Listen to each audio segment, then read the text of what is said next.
professora Letícia Vieira Guimarães, Engenharia de Computação, UERGS, Porto Alegre.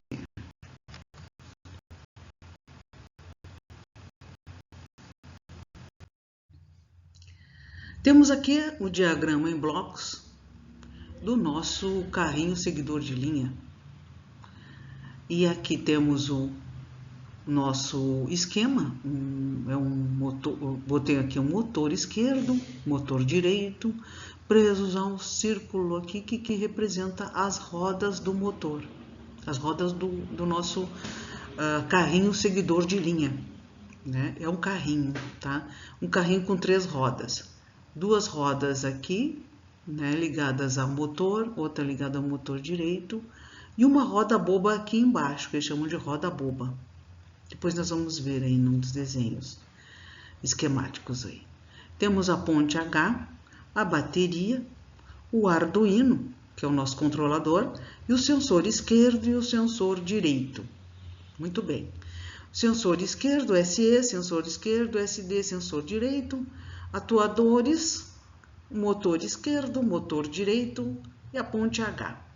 Circuito responsável pelo fornecimento de energia controlada aos motores. Por quê? O nosso Arduino não consegue controlar diretamente os motores, porque os motores eles exigem uma corrente maior do que o Arduino pode fornecer. Então, a ponte H fornece e o Arduino comanda a ponte H. Entendido? Sim. Como funciona? Temos aqui então as rodas, né? As 2 rodas, os motores aqui está a bateria, aqui em cima iria o Arduino, certo? Aqui embaixo está a roda boba, aqui está o sensor direito, aqui está o sensor esquerdo. Então, aqui na hora da curva, o que acontece? Os sensores vão sair, né, da parte da linha e vão sentir então que tem que fazer essa curva. Tá? É um exemplo de como ele vai seguir a curva. Bom, vamos ver então. Seguindo a linha. Nesse desenho aqui, bem à direita, bem à esquerda aqui, nós temos o carrinho andando sobre a linha, né? E enquanto ele está sobre a linha, o sensor da esquerda e o sensor da direita estão sobre a superfície mais clara ou branca, certo? Aqui o sensor da esquerda está recebendo mais brilho, um brilho alto, e o sensor da direita também está recebendo um brilho alto. Isso quer dizer que o motor deve seguir com a mesma velocidade, certo? Agora, se nesse caso o sensor da esquerda está sobre a superfície preta, ó, então ele já tem um brilho menor do que quando ele estava aqui.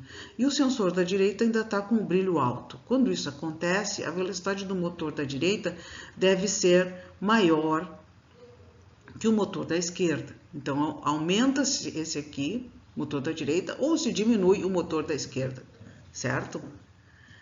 Nesse outro caso, acontece o contrário. O sensor da direita está sobre a linha preta e aí então recebe menor brilho, brilho é menor do que o brilho do sensor da esquerda. Então, o motor da esquerda deve aumentar sua velocidade em relação ao motor da direita, né? Enquanto esse aqui fica parado, esse aqui então anda e torce, né? Recebe um giro e a tendência é que ele fique andando dessa forma, como era para andar, certo? A ideia é manter desse jeito aqui. Muito bem.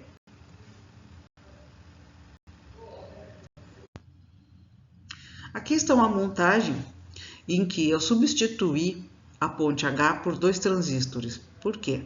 Porque o meu carrinho só vai andar para frente. Aqui temos os LEDs brancos que estão iluminando o chão, né? Estão iluminando a superfície sobre a qual o carrinho está andando.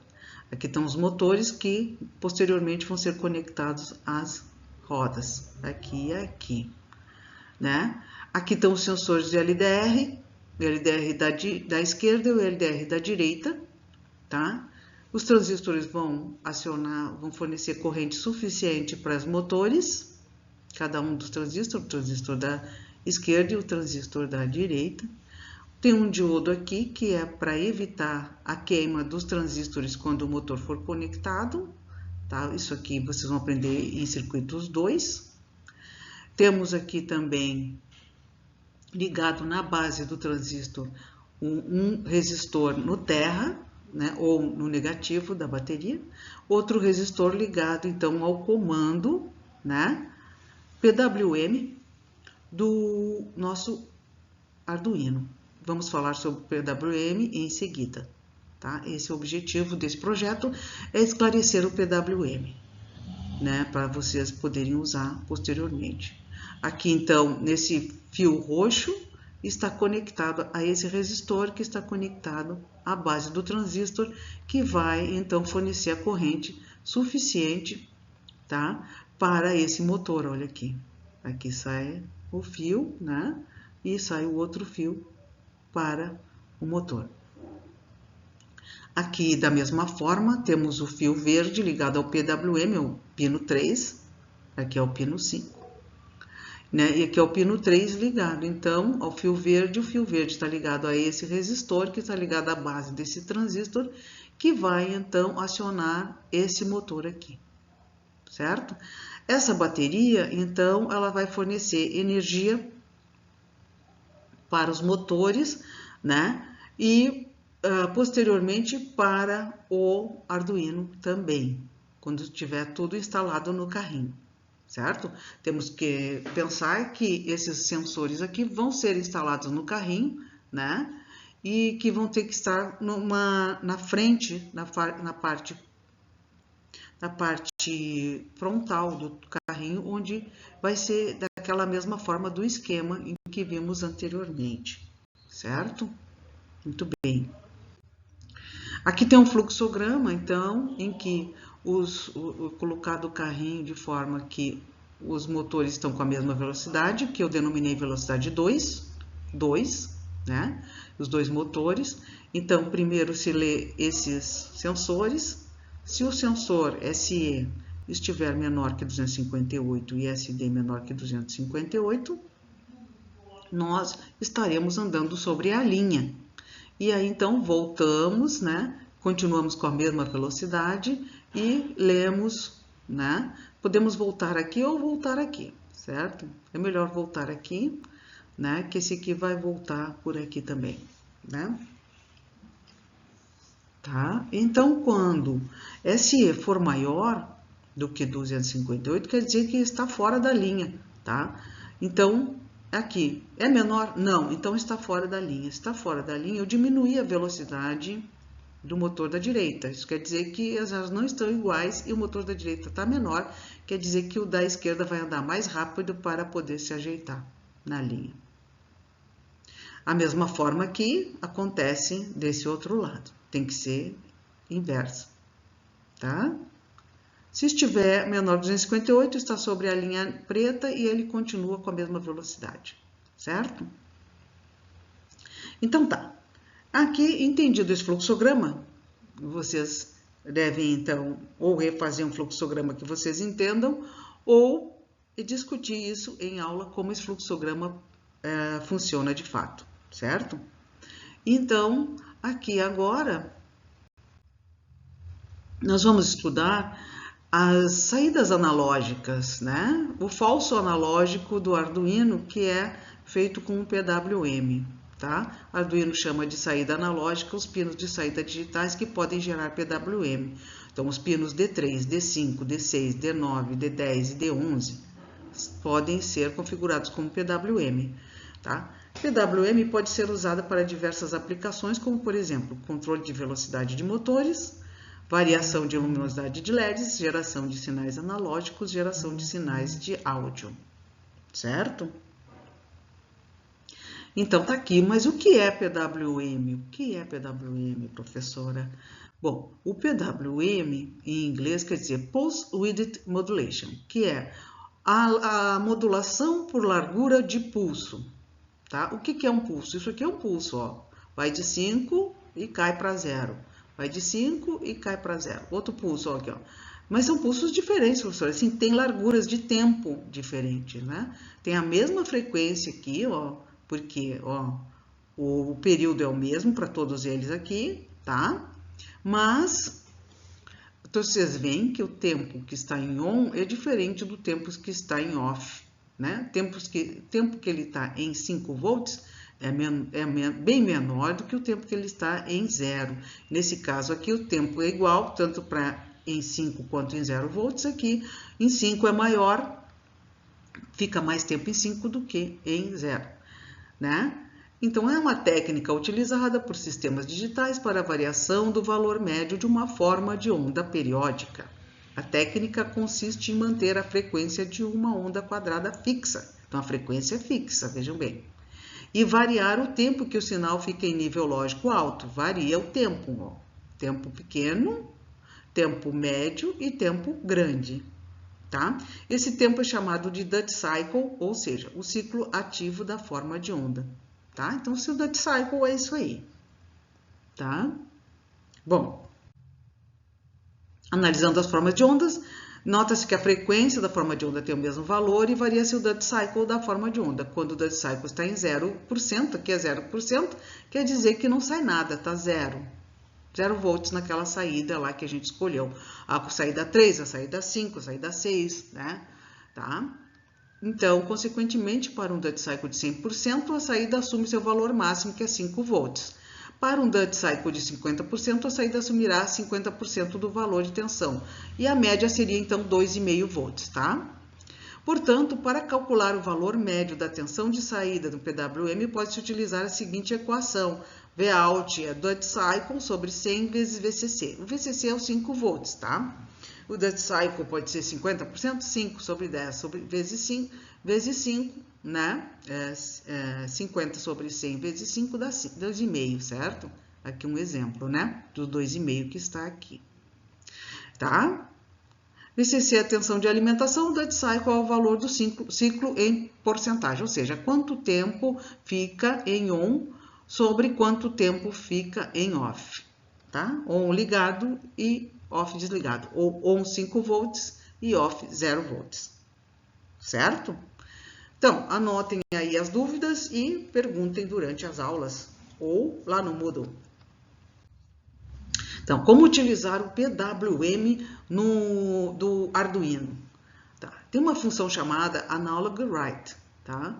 A função Analog Write escreve um valor de PWM, ou seja, do Duty Cycle, comparado ao Duty Cycle, não é bem a porcentagem, em um pino digital que possui a função PWM. Após a chamada dessa função, o pino passa a operar com uma onda quadrada de frequência fixa, o Duty Cycle, conforme o valor passado pela função. A frequência dessa onda, na maioria dos pinos, é 490 Hz. Porém, o pino 5 e 6 do Arduino operam com 980 Hz.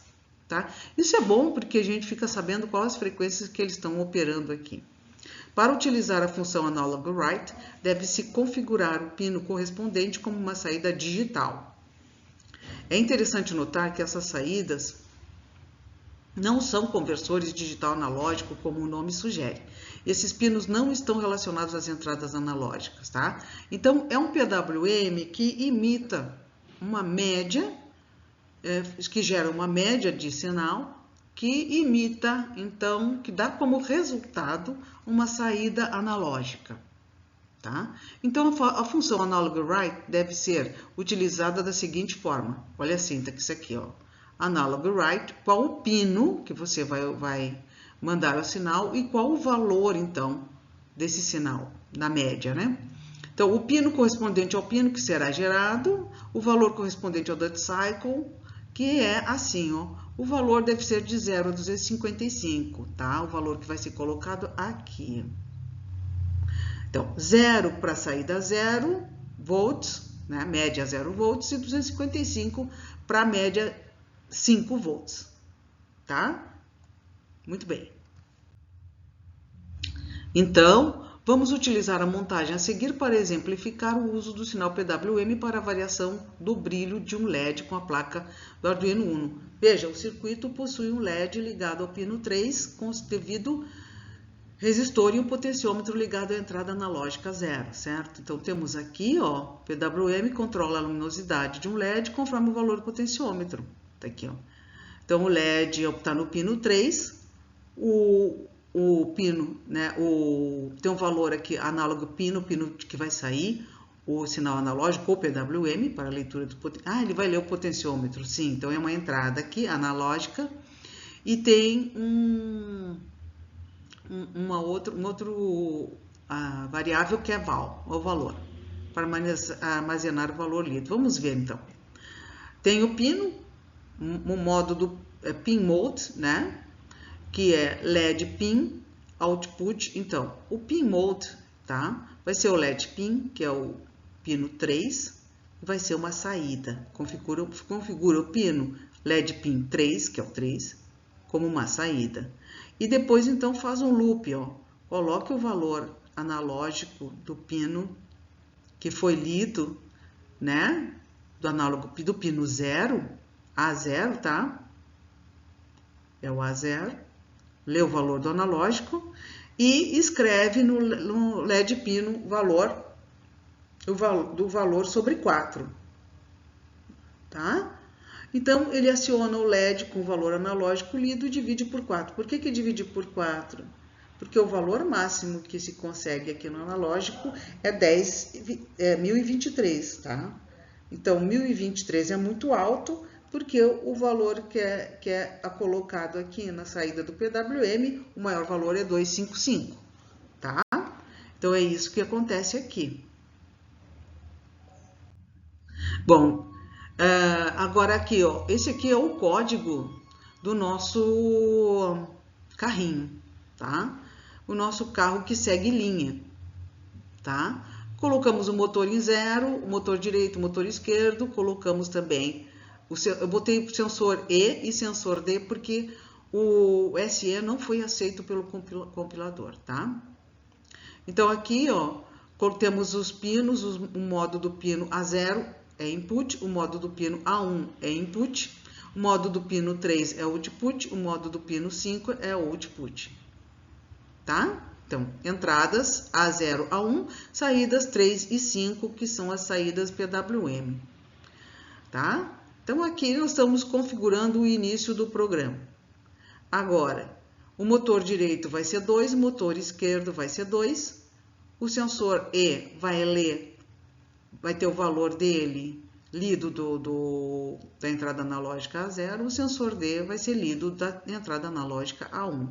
Se SE, eu botei agora maior que 200, mas podia ser menor. E lá, aqui tá menor, né? Mas pode ser maior e a gente vai ter que atuar de outro jeito, tá? Aí vocês veem que aqui, sendo E maior, tá? O MD tem que ser maior. É o MD, é o contrário. O esquerdo é maior, então o direito é maior. E aqui, se o direito for maior, então o esquerdo é maior. Depois, então, eu coloco nas saídas PWM que vão controlar o motor, o valor de MD vezes 50, tá? Então, nós vamos ter MD, vai ter um valor de 0, 1 ou 0, 1 ou 2. Então, aqui vai ser 200 o valor, se for 2, ou 100, se for 1, tá? E aqui um delay foi colocado pelo próprio compilador do Tinkercad, tá? Ele colocou um delay e explica. O delay é um tempinho para conseguirmos a melhor performance do simulador, tá? Então é isso aí, pessoal. Muito obrigada e estudem bastante. Professora Letícia Vieira Guimarães, Universidade Estadual do Rio Grande do Sul, a UERGS, e a Unidade de Porto Alegre, também da Unidade de Guaíba.